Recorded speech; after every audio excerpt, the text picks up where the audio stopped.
It's just incredible to look at everyone and see just the Village Zendo just full. So many people and so many people online. So thank you so much for being here. Um, I just feel so supported by your presence. So my name is Jisei. I'm a senior student at the Village Zendo, and I'm speaking from South Burlington, Vermont. It's cloudy here. It's very quiet, not so cold, but it is February. The days are lengthening. Can we imagine in this wintry and cold month that new life is forming beneath the frozen ground and that mysterious processes are happening? New life is forming.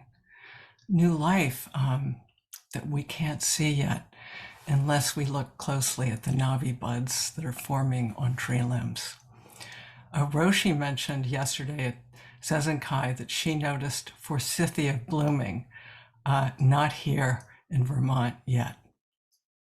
But we trust, right, in time, new life, and that the world will be a bloom and humming with flowers, leaves, butterflies, and bees in a short time. And we ourselves depend on all of the seasons, light and dark, the weaving and threading, lengthening, shortening, always changing times of our lives, in sickness and in health, in all seasons, to come to fruition and bear fruit and bloom. And so with ourselves, those of us who trust and have faith in the Dharma, in our practice, zazen, that there is the potential for blooming. We might say to bloom, or I think of it, is to become more fully myself, ourselves. Or we could say becoming more aware, kinder, caring, serving in the midst of all the difficulties and challenges that life presents and the difficult times that we now live in. So with all that in mind, I'm going to talk about case 11 in the Book of Serenity, Yunmen's two sicknesses. I have spent some time with this koan, and I've struggled to find a way to talk about it today. It is complicated, yet at the same time, I think in a simple way, speaks about practice as a way to mature and evolve. This koan feels very personal to my life and experience of Zen practice. Koans challenge us to listen to what doesn't make sense. Our life sometimes. See into what is unseeable, penetrate, and move us to a nonlinear way to hear and see without ears and eyes, we say in Zen sometimes. So here we go. Case 11, Book of Serenity, Yunmen's two sicknesses. Great Master Yunmen said, when the light does not penetrate freely, there are two kinds of sickness. One is when all places are not clear and there is something before you. Having penetrated the emptiness of all things subtly, it seems like there is something. This too is the light not penetrating freely. Also, the Dharma body has two kinds of sickness. One is when you manage to reach the Dharma body, but because your clinging to Dharma is not forgotten, you your sense of self still remains, and you fall into the realm of the Dharma body. Even if you can pass through, if you let go, that won't do. Examining carefully to think, what breath is there? This too is sickness. So my first thought was that this koan is talking about different levels of awareness that change over time as a practitioner practices. We need, though, to keep in mind that levels of awareness, my term, right, is just a way to speak about practice and the potential to change over time. Nonlinear. There's a back and forth, up and down, cross current to the flow, around rocks, into the weeds and out again as water flows down a river to the ocean, our practice. So let's look at the first line. When the light does not penetrate freely, there are two kinds of sickness. One is when all places are not clear and there is something before you. In the early days of practice, as the practitioner quiets and settles, thoughts and feelings arise. The Buddha said, take a backward step, bring light into the darkness, hold up a lantern, a light, examine, look into the dark well of your being. This is a time of becoming more intimate with oneself in the body. When I began practice a good number of years ago, I experienced extreme grief that I didn't know was there. It was very painful and hard to sit with. But over time, I learned to be more present, stable, stay with my sad feelings, letting them run their course through, not bypassing. Over time, my bearing witness muscle to my internal world strengthened. I began to witness, listen to the voices inside that criticize and praise. My mother, father, two of the many, to pay attention to conditioned thoughts and voices that I had taken on as my own. I began to recognize these voices as not my own. I learned that when triggered in my everyday life, that I needed to investigate. When I had a critical thought or strong emotion about someone, I needed to ask why. Most of the time, my critical reaction has had to do with some quality the person had that I wanted and felt I lacked, or a way in which the person and I were uncomfortably the same, perhaps both perfectionistic, controlling. Recently, I had a pang of shame after a thought I thought I hadn't done something well. Now I remind myself, don't hold on to this. Yes, feel it, look, question.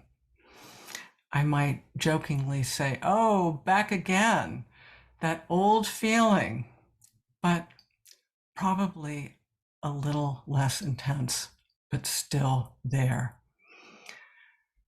So I have a way now, a way to not take myself so seriously, a way to not get hooked, a way to cope with difficult emotions, a way to evolve.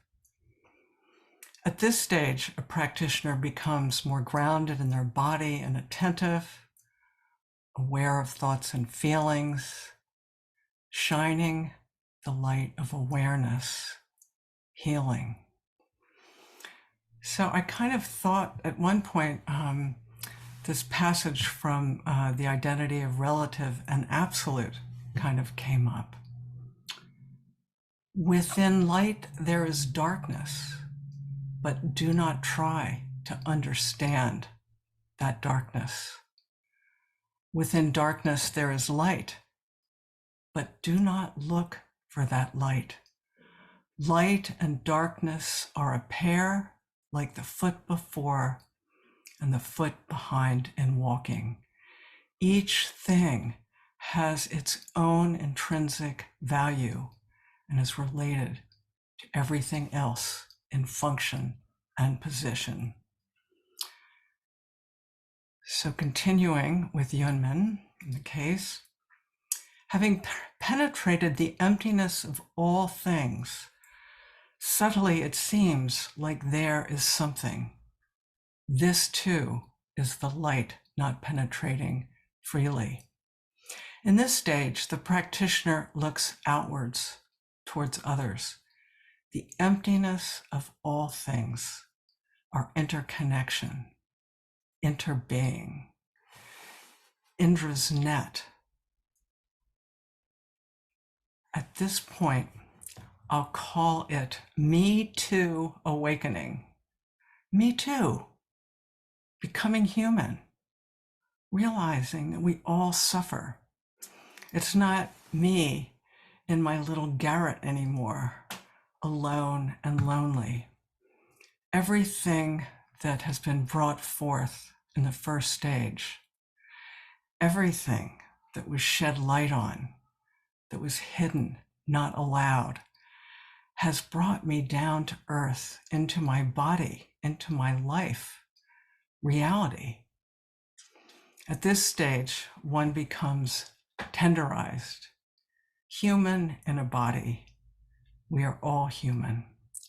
There is suffering, old age, sickness, and death. We're in it together.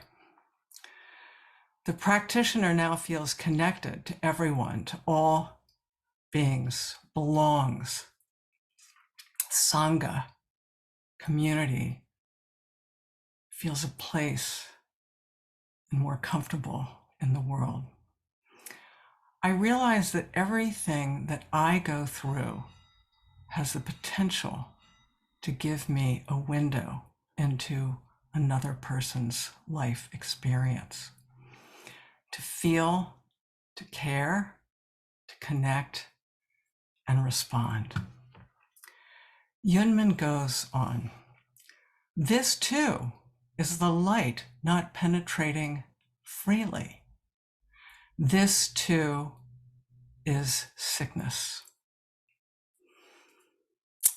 Again, he says, also, the Dharma body has two kinds of sickness.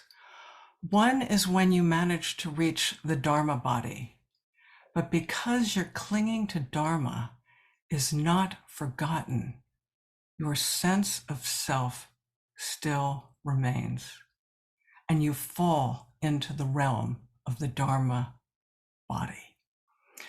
We can cling to the teachings and get stuck there, too holy, too good.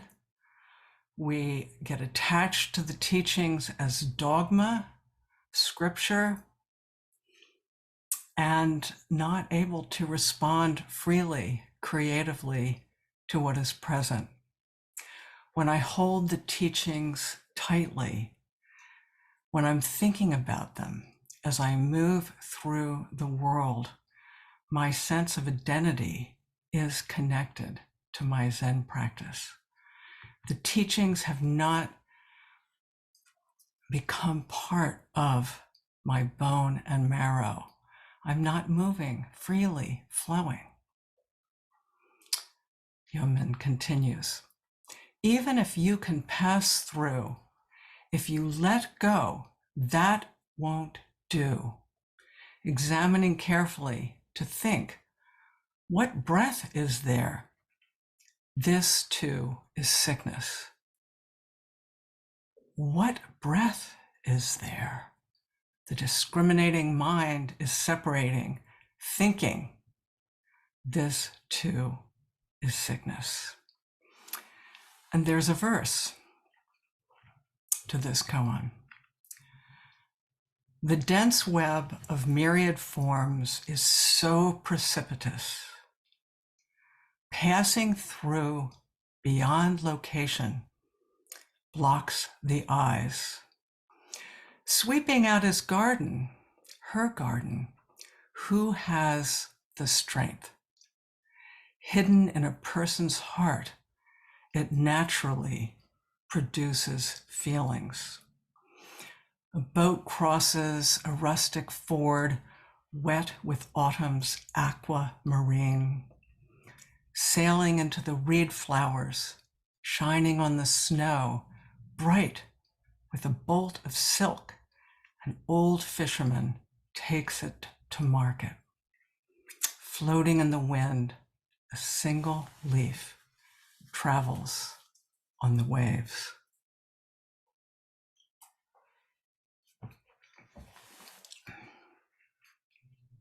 The dense web of myriad forms is so precipitous. Oh, what a tangled web we weave. So much to unravel, so steep, dangerous.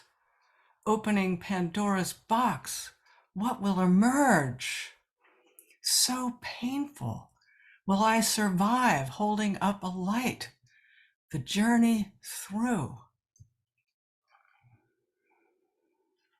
Passing through beyond location blocks the eyes. Stuck in emptiness, stuck in the absolute. Too holy, too good. The light not penetrating. This too is sickness. Sweeping out her garden, who has the strength? Pulling up weeds, taming the entangling vines, pruning the overgrown, sweeping the dirt and dust, never ending. It takes great determination and faith to keep going in all this shit. Hidden in a person's heart, it naturally produces feelings. Whatever is hidden in the dark recesses, the deep well of our being, will have free play and the potential to wreak havoc in our relationships and the world. When a feeling comes to the surface, it's an opportunity. Take a look. Sickness can be a gate. And here's a quote that I think speaks eloquently to this line in the verse. It's from the Gnostic Gospels, the Gospel of Thomas. Quote, if you bring forth what is within you, what you bring forth will save you. If you do not bring forth what is within you, what you do not bring forth will destroy you. A boat crosses a rustic ford wet with autumn's aquamarine, sailing into the reed flowers, shining on the snow, bright with a bolt of silk. An old fisherman takes it to market. Floating in the wind, a single leaf travels on the waves. Vast is the robe of liberation, a formless field of benefaction. I wear the Tathagata's teaching, saving all sentient beings. Yunmen, in the last line of the case, even if you can pass through If you let go, that won't do. Examining carefully to think, what breath is there? This too is sickness. I'm left with the question, what isn't sickness? What isn't sickness?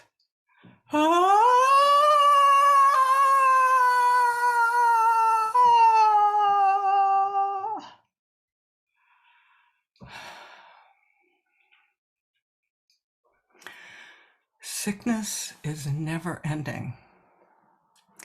We exist in bodies that will age, get sick, and die. As human beings, feelings and thoughts are never ending.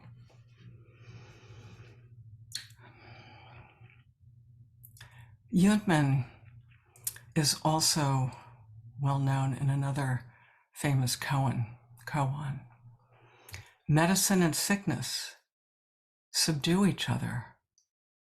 Who am I? Everything we encounter is an opportunity for healing. Roshi Enkyo gave a talk recently in which she said, everything is medicine. And she held up her finger, a blade of grass came to my mind.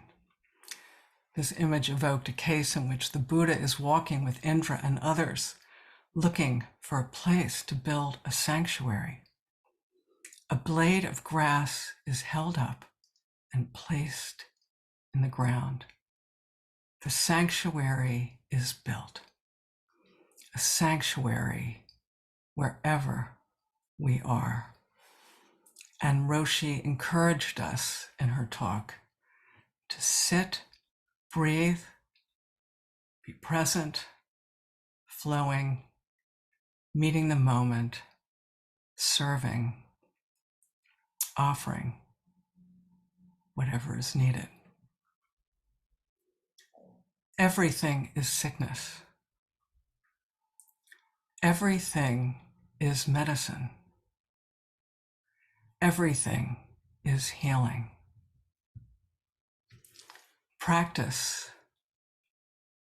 with great determination as if you had fire on the top of your head. And I'm going to end now with a poem by Emily Dickinson, Bloom.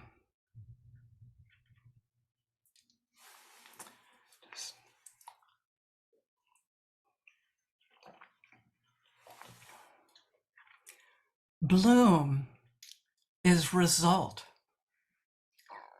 To meet a flower and casually glance would scarcely cause one to suspect the minor circumstance assisting in the bright affair so intricately done, then offered as a butterfly to the meridian.